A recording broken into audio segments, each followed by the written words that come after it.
तो next chapter है हमारे साथ सॉल्यूशंस। तो सबसे पहले इसमें हम बेसिकली पढ़ेंगे कि सॉल्यूशन होता क्या है। जब हम टू नॉन रिएक्टिंग सब्सटेंसेस को मिक्स करते हैं तो सॉल्यूशन बनता है। तो एक होमोजीनियस मिक्सचर बनता है जिसको कहते हैं सॉल्यूशन। तो सॉल्यूशन बेसिकली बाइनरी भी हो सकता है, मतलब solution can be consist of two components, may be consist of 3 components 4 components respectively. अगर 2 कंपोनेंट हैं सॉल्यूशन के अंदर तो उसको हम बेसिकली कहते हैं बाइनरी सॉल्यूशन। अगर 3 कंपोनेंट हैं तो ट्राइनरी सॉल्यूशन।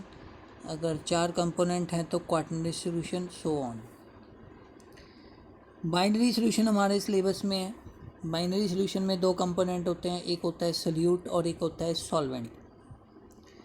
जो कंपोनेंट स्मॉल क्वांटिटी में होता है सॉल्यूशन के अंदर उसको सॉल्यूट कहते हैं। जो कंपोनेंट लार्ज क्वांटिटी में होता है सॉल्यूशन में उसको सॉल्वेंट कहते हैं। तो मान लो मेरे पास कोई सिरप है, उसके अंदर 60% शुगर है और 40% उसके अंदर पानी है, तो उसमें भी मेरा सॉल्वेंट पानी ही है, क्योंकि नई डेफिनेशन के अकॉर्डिंग फिजिकल स्टेट जिस कंपोनेंट की फिजिकल स्टेट सॉल्यूशन के साथ मैच करती है उसको सॉल्वेंट कहते हैं। प्रॉपर्टीज़ की बात करते हैं सॉल्यूशन की, तो सॉल्यूशन सिंगल फेज होता है, मोनोफेज होता है, कंपोनेंट 2 है लेकिन फेज 1 है। सॉल्यूशन यूनिफॉर्म होता है, मतलब properties like density, refractive index वो हर डायरेक्शन में सेम रहती है। कंपोनेंट्स जो होते हैं सॉल्यूट और सॉल्वेंट को इतनी आसानी से सेपरेट नहीं कर पाते फिजिकल मेथड से। सॉल्यूशन का जो सॉल्यूशन के अंदर जो सॉल्यूट का पार्टिकल साइज होता है वो होता है 10⁻⁷ टू 10⁻⁸ सेंटीमीटर। प्रॉपर्टीज़ जो होती है कंपोनेंट्स की, जब वो सॉल्यूशन बना लेते हैं तब भी उनकी प्रॉपर्टीज़ चेंज नहीं होती, they do not lose their properties. कुछ प्रॉपर्टीज़ ऐसी हैं जो कंसंट्रेशन पर डिपेंड करती है, जैसे surface tension, viscosity, boiling point, freezing point, ये सारी। टाइप्स ऑफ सॉल्यूशन की बात करें तो there are 9 types of solution depending upon whether solute is solid, liquid और गैस, और solvent can be solid, liquid और गैस। गैस इन गैस की बात करें तो सबसे पहला सॉल्यूशन है gas in gas, that is air, mixture of gases, वो होमोजीनियस मिक्सचर बनाती हैं। गैस इन लिक्विड की बात करें तो carbon dioxide dissolve in soda water. Gas in solid की बात करें तो adsorption of hydrogen on platinum और प्लेटियम सरफेस, जो हमने सरफेस में किया है। लिक्विड इन गैस की बात करें तो सबसे अच्छा है फॉग, क्योंकि जो वाटर वेपर्स होते हैं वो सस्पेंडेड होते हैं एयर में, लेकिन ये फिर भी होमोजीनियस सॉल्यूशन नहीं होता जनरली। लिक्विड इन लिक्विड की बात करें तो alcohol in water, benzene in toluene, के ये एक लिक्विड को दूसरे लिक्विड में डिज़ोल्व करना। लिक्विड इन सॉलिड अमलगम, जब हम मरकरी को किसी भी मेटल में डिज़ोल्व करते हैं। Solid in gas, that is dust particle in air, smoke. Solid in liquid, that is sugar dissolve in water. Solid that is homogeneous mixture of two metals called alloy. तो liquid in gas और solid in gas possible नहीं होता, क्योंकि इनके constituents कभी भी homogeneous mixture नहीं बनाते। टाइप्स ऑफ सॉल्यूशन हम इस पे भी डिपेंड करता है कि वो कितना कंसंट्रेशन पे सॉल्यूशन की। अगर तो देखो आपका सॉल्वेंट बहुत ज़्यादा क्वांटिटी में है तो डिल्यूट सॉल्यूशन, अगर सॉल्वेंट बहुत ज़्यादा क्वांटिटी में नहीं है तो कंसंट्रेटेड सॉल्यूशन कहते हैं उसको। नेक्स्ट है हमारा सैचुरेटेड सॉल्यूशन की बात करते हैं।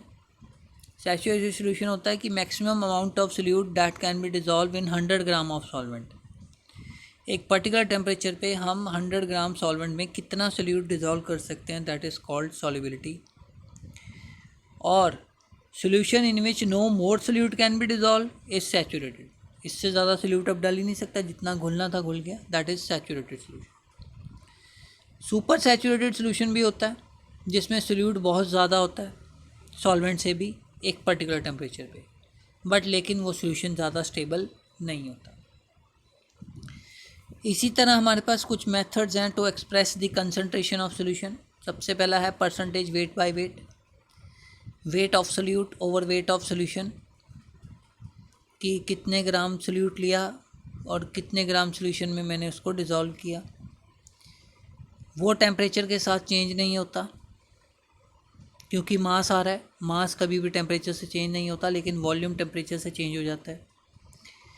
For example 10% wait by wait urea solution का मतलब है कि 10 gram urea is present in 100 gram of solution, या ऐसे भी कह सकते हैं 10 gram of urea is present in 90 gram of water.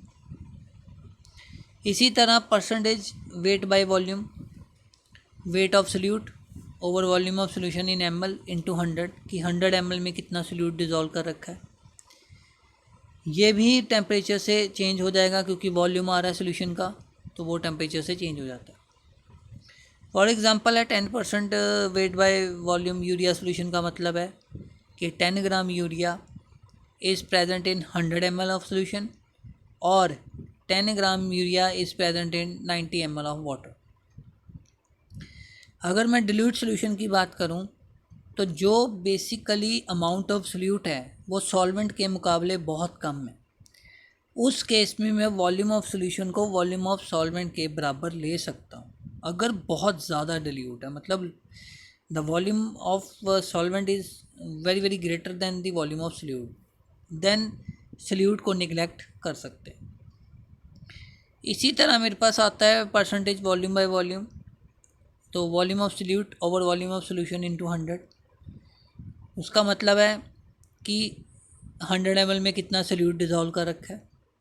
10% wait by wait ethanol solution का मतलब है, इथेनॉल एक्वा सोल्यूशन का मतलब है कि 10 ml of ethanol is present in 100 ml of water, 100 ml of solution, और 10 ml of solute is present in 90 ml of water.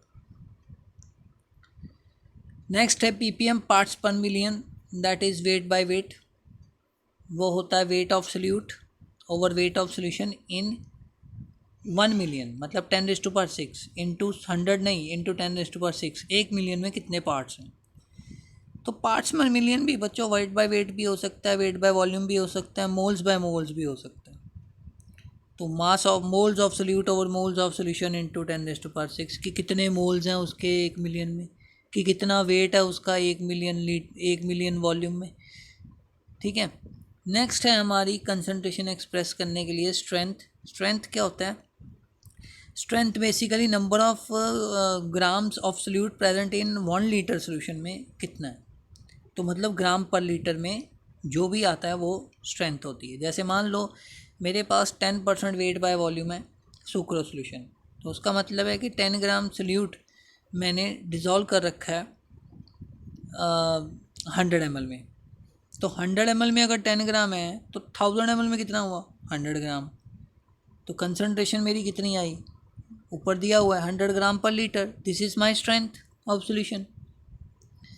Next है molarity. Molarity होता है number of moles dissolved per litre of solution.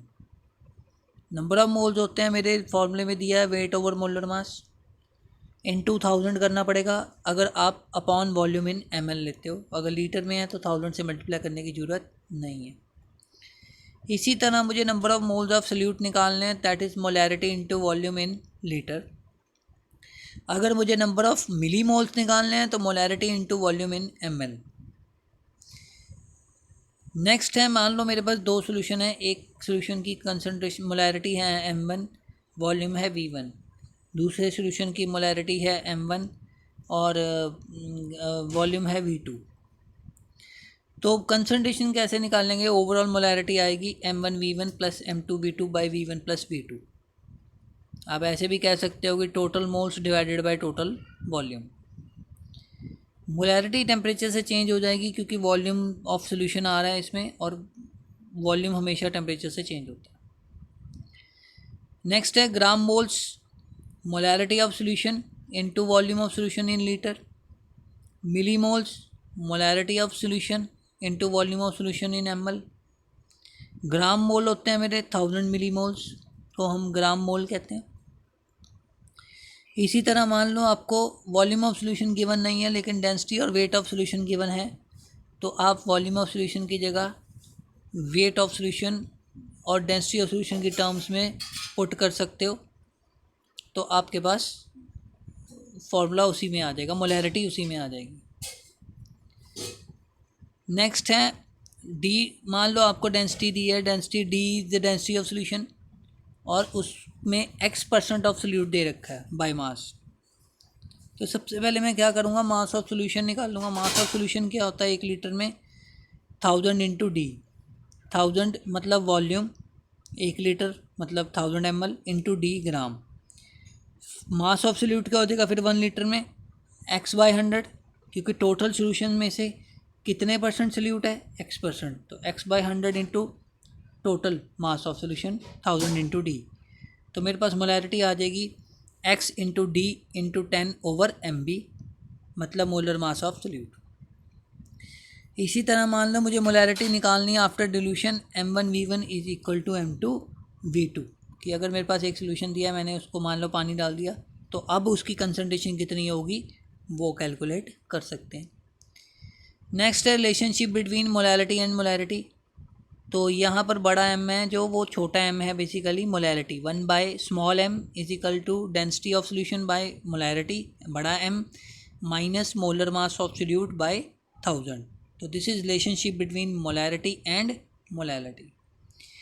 इसी तरह मान लो मुझे m molarity दे रखी solution की, और x से x भी मुझे मोल फ्रैक्शन दिया है सॉल्वेंट का, तो मास ऑफ सोल्यूशन हो जाएगा NaMa प्लस NbMb, मतलब मास of solute plus mass of solvent. ये मैंने नंबर ऑफ मोल्स की टर्म में मास निकाला हुआ है, सोल्यूट और सॉल्वेंट का मैंने ऐड कर दिया। अब मुझे पता है वॉल्यूम ऑफ सोल्यूशन होता है मास ओवर डेंसिटी। मास मेरा वही ऊपर NaMa plus NbMb by density. इसको मैंने वॉल्यूम ऑफ सोल्यूशन को पुट कर दिया मोलैरिटी के फॉर्मूले में। फिर मैंने न्यूमरेटर और डिनोमिनेटर को Na प्लस Nb से डिवाइड किया, तो मेरा मोल फ्रैक्शन आ गया। तो मोलैरिटी बेसिकली क्या बन गई, मोल fraction of solute into 1000 into density upon mole fraction of solvent, molar mass of solvent, plus mole fraction of solute, molar mass of solute. Next concentration term में हमारी molarity, कितने number of moles dissolve कर रखे हैं पर kg of solvent में। Number of moles होते हैं मेरे weight over molar mass into 1000 by weight in grams, जो कि टेम्परेचर से चेंज नहीं होगी मोलैरिटी, क्योंकि मास ऑफ सॉल्वेंट आ रहा है और मास कभी भी टेम्परेचर से चेंज नहीं होता। नेक्स्ट है relationship between mole fraction and molarity. Molarity होती है mole fraction of solute into 1000 upon 1 minus mole fraction of solute XB into Ma molar mass of solvent. Next term हमारी मोलैरिटी की तरह ही है नॉर्मेलिटी, वो होती है number of gram equivalent dissolved per litre of solution. Gram equivalents, number of gram equivalents और number of moles में फ़र्क क्या है, नंबर ऑफ मोल्स होते हैं वेट ओवर मोलर मास, और नंबर ऑफ ग्राम इक्विवेलेंट्स होते हैं weight over equivalent mass. Equivalent mass बच्चों मोलर मास से कैसे रिलेट करता है, इक्विवेलेंट मास होता है molar mass by n factor. n factor मेरा डिपेंड करता है, अगर तो देखो रिडॉक्स रिएक्शन है, ऑक्सीडाइजिंग रिड्यूसिंग एजेंट है, तो n फैक्टर मेरा नंबर ऑफ़ इलेक्ट्रॉन्स लूँगा। अगर एसिड बेस रिएक्शन है, एसिड में मैं number of H positive ions लूँगा,